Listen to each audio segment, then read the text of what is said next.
Hi everyone. അപ്പം നമ്മൾ PGQP29 എന്നുള്ള സിലബസ് മൊത്തം കവർ ചെയ്ത് കഴിഞ്ഞിട്ടുണ്ട്. അതിൻ്റെ പ്രീവിയസ് ഇയർ ക്വസ്റ്റ്യൻ പേപ്പേഴ്സ് നമ്മൾ അറ്റൻഡ് ചെയ്ത് കഴിഞ്ഞു. അപ്പോൾ ഇനി എക്സാമിന് എത്രയും നന്നായിട്ട് എങ്ങനെ എക്സാം അറ്റൻഡ് ചെയ്യാം, അതിനുവേണ്ടി എന്തൊക്കെ പ്രിപ്പറേഷൻസ് കാര്യങ്ങളും എക്സാം എങ്ങനെ നന്നായിട്ട് എഴുതുമ്പോൾ ശ്രദ്ധിക്കേണ്ട കാര്യങ്ങളും എല്ലാം നമുക്കിപ്പോൾ ഡിസ്കസ് ചെയ്യാം. അപ്പോൾ നമുക്ക് ആദ്യം അതിൽ വരുന്നത് നമ്മുടെ സിലബസ് തന്നെയാണ്. നമ്മുടെ സിലബസിൽ മെയിനായിട്ട് 12 യൂണിറ്റ് ആണ്. അതിൽ ആദ്യത്തെ 5 യൂണിറ്റ് ആണ് മാത്സ് ടോപ്പിക്കുകൾ വരുന്നത്. ബാക്കി യൂണിറ്റ്സ് മൊത്തം പ്യുവർ സ്റ്റാറ്റിസ്റ്റിക്സ് ടോപ്പിക്കുകളാണ്. അപ്പോൾ അതിൽ തന്നെ നമ്മൾ പ്രീവിയസ് ഇയർ ക്വസ്റ്റ്യൻ പേപ്പേഴ്സ് എടുത്ത് നോക്കുമ്പോൾ മനസ്സിലാവും മാക്സിമം 14 to 15 ക്വസ്റ്റ്യൻസ് ഒക്കെയാണ് മാത്സ് ടോപ്പിക്കുകൾ എന്ന് വന്നിട്ടുള്ളത്. ബാക്കി മൊത്തം സ്റ്റാറ്റിസ്റ്റിക്സ് ടോപ്പിക്കുകളാണ്. എന്നാൽ പോലും നമുക്കറിയാം എല്ലാ ക്വസ്റ്റ്യനും ഈക്വൽ വെയിറ്റേജ് ആണ്, എല്ലാത്തിനും 2 മാർക്ക് വെച്ചിട്ടാണ്. അതുകൊണ്ട് തന്നെ ഓരോ ക്വസ്റ്റ്യൻസും ഇമ്പോർട്ടൻ്റ് ആണ്. അപ്പോൾ നമ്മൾ പ്രിപ്പയർ ചെയ്യുന്ന സമയത്ത് ഒരുവിധം എല്ലാം നമുക്കറിയുന്ന ഒരുവിധം എല്ലാ ടോപ്പിക്സും നന്നായിട്ട് പ്രിപ്പയർ ചെയ്യാൻ നോക്കുക. അപ്പോൾ ഒരുവിധം നമുക്കറിയാത്ത ഏരിയാസിൽ കൂടുതൽ ടൈം വേസ്റ്റ് ചെയ്യാതെ നമ്മൾ അറിയുന്ന സബ്ജക്റ്റ് ഏതൊക്കെയാണോ, അറിയുന്ന ടോപ്പിക്സ് ഏതൊക്കെയാണോ അത് വ്യക്തമായിട്ട് കൃത്യമായിട്ട് പഠിച്ചു വെക്കുക. അതിൽ നിന്ന് ഒരു ക്വസ്റ്റ്യൻ ചോദിച്ചാൽ പോലും മിസ്സാവാത്ത രീതിയിൽ ഏതൊരു ക്വസ്റ്റ്യൻ ചോദിക്കുകയാണെങ്കിലും അത് നന്നായിട്ട് തെറ്റുകൂടാതെ അറ്റൻഡ് ചെയ്യാൻ പാകത്തിന് നമ്മൾ അത് പഠിച്ചു വെക്കണം. ബാക്കി അറിയാത്ത ടോപ്പിക്കുകളിൽ കൂടുതൽ ടൈം സ്പെൻഡ് ചെയ്യാതിരിക്കുക. അറിയുന്ന ടോപ്പിക്കുകൾ മാക്സിമം ഇതാക്കുക. പിന്നെ നമ്മുടെ ക്ലാസ്സുകൾ നന്നായിട്ട് അറ്റൻഡ് ചെയ്യുക, മോക്ക് ടെസ്റ്റുകൾ കൂടുതൽ ചെയ്യുക. അങ്ങനെയാകുമ്പോൾ നമുക്ക് സിലബസ് മൊത്തം കവർ ചെയ്യാൻ പറ്റും. അപ്പോൾ എക്സാമിന് പോകുന്നതിന് മുമ്പ് നിങ്ങൾ ശ്രദ്ധിക്കേണ്ട കാര്യങ്ങൾ ഇതൊക്കെയാണ്. സിലബസ് ഒരുവിധം എല്ലാം കവർ ചെയ്യുക. നമുക്ക് എക്സാം പാറ്റേൺ അറിയാലോ, പാർട്ട് എ പാർട്ട് ബി പറഞ്ഞിട്ടാണ്. പാർട്ട് എയിലെ 25 ക്വസ്റ്റ്യൻസ് എന്ന് പറയുന്നത് നമുക്ക് വരുന്നത് consisting of language comprehension, verbal ability, general awareness, mathematical or quantitative ability and analytical skills. അതിൽ നിന്നൊക്കെയാണ് നമുക്ക് 25 മാർക്കിനുള്ള ക്വസ്റ്റ്യൻസ് വരുന്നത്. അപ്പം അത് ഒരു സ്റ്റാറ്റിസ്റ്റിക്സ് കുട്ടിയെ അല്ലെങ്കിൽ മാത്സ് ബാക്ക്ഗ്രൗണ്ട് ഉള്ള കുട്ടികളെ സംബന്ധിച്ചിടത്തോളം അതിലെ ക്വസ്റ്റ്യൻസ് അറ്റൻഡ് ചെയ്യാന്ന് പറഞ്ഞു കഴിഞ്ഞാൽ വലിയ ബുദ്ധിമുട്ടുള്ള പരിപാടി ആയിരിക്കില്ല. അതുകൊണ്ട് തന്നെ അതിന് പറ്റുന്നിടത്തോളം ക്വസ്റ്റ്യൻസ് തെറ്റുകൂടാതെ അധികം ടൈം സ്പെൻഡ് ചെയ്യാതെ ആൻസർ ചെയ്യാൻ നോക്കുക. അത് കഴിഞ്ഞിട്ട് പിന്നെ വരുന്ന അപ്പോൾ ആ കാര്യങ്ങൾ നമ്മൾ അത്രയും നന്നായിട്ട് പ്രിപ്പയർ ചെയ്യാൻ നോക്കുക. അതിന്റെ കൂടെ തന്നെ 75 മാർക്കിന്റെ ക്വസ്റ്റ്യൻസും സബ്ജക്റ്റിൽ നിന്നാണ് വരുന്നത്. അതുകൊണ്ട് തന്നെ നമ്മുടെ സിലബസ് മാക്സിമം നന്നായിട്ട് കവർ ചെയ്യാൻ നോക്കുക. നമുക്ക് അറിയുന്ന ടോപ്പിക്സുകൾ കൂടുതൽ സ്ട്രോങ് ആക്കാൻ നോക്കുക. അറിയാത്ത ടോപ്പിക്കിൽ അതിന് ടൈം സ്പെൻഡ് ചെയ്യാതിരിക്കുക. അത്തരം കാര്യങ്ങളാണ് നമ്മൾ എക്സാമിന് മുമ്പ് ശ്രദ്ധിക്കേണ്ട കാര്യങ്ങൾ. പിന്നെ മെയിനായിട്ട് നമുക്ക് എക്സാം ടൈം എന്ന് പറയുന്നത് 2 മണിക്കൂറാണ്. അതിൽ നമുക്കറിയാം 100 ക്വസ്റ്റ്യൻസ് ആണ് വരുന്നത്. ഓരോ ക്വസ്റ്റ്യൻസിനും 4 മാർക്ക് വെച്ചിട്ടാണ്. നെഗറ്റീവ് മാർക്ക് ഉണ്ട്, 1 മാർക്ക് വെച്ചിട്ട് തെറ്റായ ആൻസറിന് ഡിഡക്റ്റ് ചെയ്യും. അതുകൊണ്ട് തന്നെ നമ്മൾ എക്സാം അറ്റൻഡ് ചെയ്യുന്ന സമയത്ത് അത്രയും കെയർഫുൾ ആയിരിക്കണം. നെഗറ്റീവ് മാർക്സ് വരാതെ ശ്രദ്ധിക്കണം.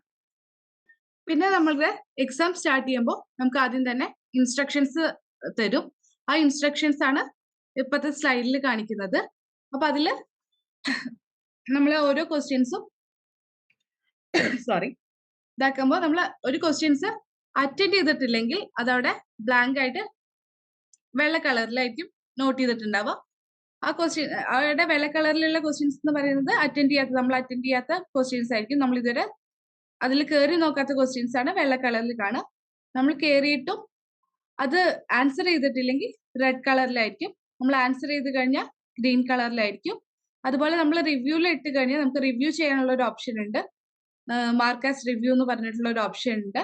അത് കൊടുക്കുകയാണെങ്കിൽ നമുക്കത് ബ്ലൂ കളറിൽ വരും. നമ്മളത് ആൻസർ ചെയ്ത ശേഷം മാർക്ക് ആസ് റിവ്യൂ കൊടുത്തു കഴിഞ്ഞാൽ ആ ബ്ലൂവിൽ ഒരു ഗ്രീൻ ഡോട്ടോട് കൂടെ കാണാൻ പറ്റും. അങ്ങനത്തെ ക്വസ്റ്റ്യൻസിന്റെ മാർക്ക് നമ്മൾ തെറ്റാണോ ശരിയാണെങ്കിലും അത് കൺസിഡർ ചെയ്യും. വാല്യുവേഷന്റെ ടൈമിൽ അത് കൺസിഡർ ചെയ്യും. അതുകൊണ്ട് തന്നെ നമ്മൾ ഒരു ക്വസ്റ്റ്യൻസ് അറ്റൻഡ് ചെയ്യുമ്പോൾ ശ്രദ്ധിക്കേണ്ട കാര്യങ്ങൾ എന്തൊക്കെയാന്ന് വെച്ച് കഴിഞ്ഞാൽ, ഫസ്റ്റ് നമ്മൾ എന്ത് ചെയ്യുക വെച്ചാൽ ക്വസ്റ്റ്യൻസ് മാക്സിമം നന്നായിട്ട് വായിച്ചു നോക്കുക. ഒരുവിധം വേഗം തന്നെ ഓരോ ക്വസ്റ്റ്യൻസും വായിച്ചു നോക്കുക. നമുക്ക് അപ്പപ്പോൾ കിട്ടുന്ന ക്വസ്റ്റ്യൻസ് പെട്ടെന്ന് അറ്റൻഡ് ചെയ്യാൻ നോക്കുക. എന്തായാലും സ്റ്റാറ്റിസ്റ്റിക്സ് ആണ്, പ്രോബ്ലം ക്വസ്റ്റ്യൻസ് ഉണ്ടാവും. അതുകൊണ്ട് തന്നെ കെയർഫുൾ ആവുക. അക്യുറസി എന്ന് പറയുന്നത് ഏറ്റവും ഇമ്പോർട്ടൻ്റ് ആണ്. നമ്മൾ വായിച്ചിട്ട് നമുക്ക് അറിയുന്നതാണെങ്കിൽ പെട്ടെന്ന് അറ്റൻഡ് ചെയ്യുക. സമയം എടുക്കുന്നതാണെങ്കിൽ പോലും മാക്സിമം 1 മിനിറ്റ്, അല്ലെങ്കിൽ നമുക്ക് നമ്മൾ പറഞ്ഞു നേരത്തെ നമുക്ക് മൊത്തം ഉള്ള ടൈം എന്ന് പറയുന്നത് 120 മിനിറ്റ് ആണ്, അതായത് 2 മണിക്കൂർ. അപ്പൊ നമുക്ക് 100 ക്വസ്റ്റ്യൻസും ഉള്ളത്. അതുകൊണ്ട് തന്നെ 1 മിനിറ്റും 12 സെക്കൻഡും ആണ് നമുക്ക് എല്ലാ ക്വസ്റ്റ്യൻസിനും ഈക്വൽ ആയിട്ട് ഡിവൈഡ് ചെയ്യുമ്പോൾ കിട്ടുന്നത്. അപ്പൊ നമ്മൾ കൂടുതലും ഒരു ക്വസ്റ്റ്യന് 1 മിനിറ്റിൽ കൂടുതൽ എടുക്കാതിരിക്കാൻ നോക്കുക. പിന്നെ നമുക്ക് ഇപ്പോൾ നമ്മൾ എല്ലാം ചെയ്ത് 1 മിനിറ്റിനേക്കാളും കുറച്ചതായി നമുക്ക് ആൻസർ എത്താറായി, അങ്ങനത്തെ സിറ്റുവേഷനിൽ നമ്മൾ ആ കുറച്ച് ടൈമും കൂടെ എടുത്തിട്ട് ആ ആൻസർ കംപ്ലീറ്റ് ചെയ്തിട്ട് മാർക്ക് ചെയ്യുക. അല്ലാതെ നമ്മൾ ഒരു ക്വസ്റ്റ്യൻസ് ചെയ്തിട്ടും 1 മിനിറ്റിലും നമുക്ക് ഒട്ടും എത്താൻ പറ്റുന്നില്ല, അങ്ങനെയാണെങ്കിൽ നമ്മൾ ക്വസ്റ്റ്യൻസ് തൽക്കാലത്തേക്ക് ഇനി കിട്ടാൻ ചാൻസ് ഉണ്ടെന്നുണ്ടെങ്കിൽ മാർക്ക് ആസ് റിവ്യൂവിൽ കൊടുത്തിടാം. അല്ല ചാൻസ് ഇല്ല എന്നുള്ളതാണെങ്കിൽ അടുത്ത ക്വസ്റ്റ്യനിലോട്ട് പോവുകയാണ് ഏറ്റവും നല്ലത്. ഒരു ക്വസ്റ്റ്യനിൽ പോലും സ്റ്റിക്ക് ഓൺ ചെയ്യാതിരിക്കുക. ചിലപ്പോൾ അതിൽ എന്തെങ്കിലും ട്രിക്കി കാര്യങ്ങൾ എന്തെങ്കിലും ഉള്ളതുകൊണ്ടായിരിക്കും നമുക്കത് ചെയ്യാൻ പറ്റാത്തത്. ആ ആൻസർ ഞാൻ കിട്ടിയിട്ടേ അടുത്ത ക്വസ്റ്റ്യനിലോട്ട് പോകുള്ളൂ എന്ന് പറഞ്ഞിട്ട് നമ്മൾ എടുക്കാതിരിക്കുക. അതാണ് നമ്മൾ എക്സാം ടൈമിൽ ഏറ്റവും ശ്രദ്ധിക്കേണ്ട കാര്യം. ഒരു ക്വസ്റ്റ്യനിലും സ്റ്റിക്ക് ഓൺ ചെയ്യാതിരിക്കുക. എന്നുവെച്ചാൽ എല്ലാ ക്വസ്റ്റ്യനും നമുക്ക് ഈക്വൽ വെയിറ്റേജ് ആണ്. നമ്മൾ ഒരു ടൈം ക്വസ്റ്റ്യന് വേണ്ടിയിട്ട് കുറെ ടൈം സ്പെൻഡ് ചെയ്യുന്ന ടൈമിൽ നമുക്ക് ബാക്കിയുള്ള ക്വസ്റ്റ്യൻസ് അറ്റൻഡ് ചെയ്യാൻ പറ്റാതിരിക്കും. നമുക്ക് ഈസി ആയിട്ട് അറിയുന്ന ക്വസ്റ്റ്യൻസ് വേറെ കിടക്കുന്നുണ്ടാവും, പക്ഷെ നമുക്ക് അത് അറ്റൻഡ് ചെയ്യാൻ പറ്റാതെ വരും. അതുകൊണ്ട് തന്നെ നമ്മൾ ഓരോ ക്വസ്റ്റ്യൻസ് അറ്റൻഡ് ചെയ്യുമ്പോഴും ശ്രദ്ധിക്കേണ്ട കാര്യം എന്ന് പറഞ്ഞാൽ മാക്സിമം ടൈം അഡ്ജസ്റ്റ് ചെയ്തിട്ട് ചെയ്യുക. 1 മിനിറ്റിൽ കൂടാതെ ചെയ്യാൻ നോക്കുക. അങ്ങനെ ആ ഒരു ഇതിൽ വരുമ്പോൾ നമുക്ക് എന്താ വെച്ചാൽ ഒരു 100 ക്വസ്റ്റ്യൻസ് നമുക്ക് ഫസ്റ്റ് 100 മിനിറ്റിൽ നമുക്ക് എല്ലാ ക്വസ്റ്റ്യൻസും കവർ ചെയ്ത് എത്താൻ പറ്റും. അത് കഴിഞ്ഞ് 20 മിനിറ്റ് ഉണ്ട്. അപ്പൊ നമുക്ക് ഈ മാർക്ക് ചെയ്ത ക്വസ്റ്റ്യൻസ് ഒന്നും കൂടെ പോയിട്ട് നോക്കാൻ പറ്റും. അതിൽ തന്നെ ആൻസർ ചെയ്ത ക്വസ്റ്റ്യൻസ് ഒന്നും കൂടെ പെട്ടെന്ന് നോക്കുക. അത് കഴിഞ്ഞിട്ട് മാർക്കസ് റിവ്യൂവിൽ ബാക്കി കൊടുത്ത ക്വസ്റ്റ്യൻസും നോക്കുക. അപ്പൊ ടൈം നമുക്ക് കുറച്ചും കൂടെ നന്നായിട്ട് മാനേജ് ചെയ്യാൻ പറ്റും. അത് ഓരോരുത്തരുടെ താല്പര്യം അനുസരിച്ചിട്ടാണ്. നമ്മൾ മോക്ക് ടെസ്റ്റ് ചെയ്യുന്നതിനനുസരിച്ചിട്ട് നമുക്ക് മനസ്സിലാവും നമ്മൾ എങ്ങനെയൊക്കെ ടൈം ചെയ്തതിലാണ് എനിക്ക് എത്രത്തോളം സ്കോർ ചെയ്യാൻ പറ്റുക എന്നുള്ളത് നമുക്ക് മോക്ക് ടെസ്റ്റുകളും ടോപ്പിക് ടെസ്റ്റുകളും ഒക്കെ അറ്റൻഡ് ചെയ്യുമ്പോൾ നമുക്ക് മനസ്സിലാവും. അപ്പൊ അങ്ങനെ ഇല്ല, ഗൈഡ് ചെയ്യാൻ പറ്റാത്ത ആർക്കും ക്ലിയർ ആയില്ല എങ്ങനെ ഞാൻ അത് ക്വസ്റ്റ്യൻസ് എങ്ങനെ ഞാൻ ടൈം ലിമിറ്റിൽ ചെയ്യുമെന്ന് ഡൗട്ടുള്ള കുട്ടികൾക്ക് വേണ്ടിയിട്ടാണ് ഈ കാര്യങ്ങൾ ശ്രദ്ധിക്കേണ്ടത്. അപ്പോൾ ഇൻസ്ട്രക്ഷൻസ് എല്ലാം നന്നായിട്ട് വായിച്ചു നോക്കുക. ഈ ഇൻസ്ട്രക്ഷൻസ് ഒക്കെ NTA സൈറ്റിൽ ഉള്ളതാണ്, ആ മോക്ക് ടെസ്റ്റിന്റെ സൈറ്റിൽ കിടക്കുന്നുണ്ട്. അപ്പൊ എല്ലാ ഇൻസ്ട്രക്ഷൻസും ആദ്യം തന്നെ നമ്മളൊന്ന് വായിച്ച് ഫെമിലിയർ ആക്കി വെക്കുക. എങ്കിൽ നമുക്ക് ആ ടൈമിൽ വലിയ റിസ്ക് ഇല്ല. നമുക്ക് ലാംഗ്വേജ് സെലക്ട് ചെയ്യാനുള്ള ഓപ്ഷനൊക്കെ അവിടെ കിടക്കുന്നുണ്ട്. പിന്നെ എല്ലാ ഇൻസ്ട്രക്ഷൻസ് നന്നായി വായിച്ചു കഴിഞ്ഞിട്ട് പ്രൊസീഡ് ഓപ്ഷൻ കൊടുക്കുക. അതിനുശേഷമാണ് നമ്മുടെ എക്സാം സ്റ്റാർട്ട് ചെയ്യുക. അപ്പൊ എക്സാം സ്റ്റാർട്ട് ചെയ്യുമ്പോഴും നമുക്ക് അവിടെ അങ്ങനെ മുകളിൽ റിമൈനിങ് ടൈം കാണിക്കും. അതുപോലെ സൈഡിൽ കണ്ടില്ലേ ക്വസ്റ്റ്യൻസ് നമ്മൾ അറ്റൻഡ് ചെയ്ത ക്വസ്റ്റ്യൻസ്, നോട്ട് വിസിറ്റഡ് ക്വസ്റ്റ്യൻസ്, അങ്ങനെ ഓരോന്നും നമുക്ക് അവിടെ കാണാൻ പറ്റും. അപ്പൊ അതിന്റെ അനുസരിച്ചിട്ട് തന്നെ നമ്മൾ ഓരോ ക്വസ്റ്റ്യൻസും നന്നായിട്ട് കൈകാര്യം ചെയ്യാൻ നോക്കുക. അപ്പൊ നമുക്ക് ഏറ്റവും വേണ്ട കാര്യം എന്ന് പറയുന്നത് ടൈം മാനേജ്മെന്റും അക്യുറസിയാണ്. പിന്നെ നെഗറ്റീവ് മാർക്സ് മാക്സിമം ഒഴിവാക്കുക.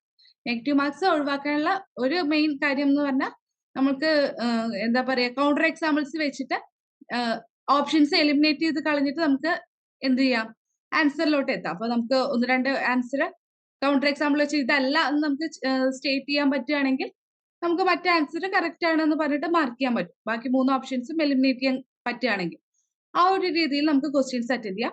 അല്ല ക്ലിയർ ആയിട്ട് നമുക്ക് ചെയ്ത് ഉടനെ സൊല്യൂഷൻ കിട്ടുകയാണെങ്കിൽ നമുക്ക് അങ്ങനെ മാർക്ക് ചെയ്യാം. ആ ഒരു രീതിയിലൊക്കെ നമുക്ക് ക്വസ്റ്റ്യൻസ് അറ്റൻഡ് ചെയ്യാം. പക്ഷെ നെഗറ്റീവ് മാർക്ക് വരാതെ ഏറ്റവും നന്നായിട്ട് ശ്രദ്ധിക്കുക. അത് കറക്കി കുത്താതിരിക്കുക എന്നുള്ളതാണ് ഏറ്റവും നല്ല കാര്യം. നമുക്ക് എത്രത്തോളം ചെയ്യാൻ പറ്റുന്നുണ്ടോ അത് മാത്രം ചെയ്യാം. അപ്പോൾ നമുക്ക് ഫുൾ മാർക്ക് കിട്ടണമെന്നില്ല. ഒരു CUETയുടെ എക്സാം, CUETയുടെ എന്നല്ല ഒരു എൻട്രൻസ് എക്സാമിനും നമ്മൾ ഫുൾ മാർക്ക് അല്ല നമുക്ക് സ്കോർ ചെയ്യേണ്ടത്. മാക്സിമം നെഗറ്റീവ് വരാത്ത രീതിയിൽ മാക്സിമം മാർക്ക് അറ്റൻഡ് ചെയ്യാൻ ഇത്രയും കാര്യങ്ങൾ ശ്രദ്ധിക്കുമ്പോൾ നമുക്ക് മനസ്സിലാവും. അപ്പൊ ഇത്രയൊക്കെയാണ് നമുക്ക് ഇമ്പോർട്ടൻ്റ് ആയിട്ട് വരുന്ന കാര്യങ്ങൾ.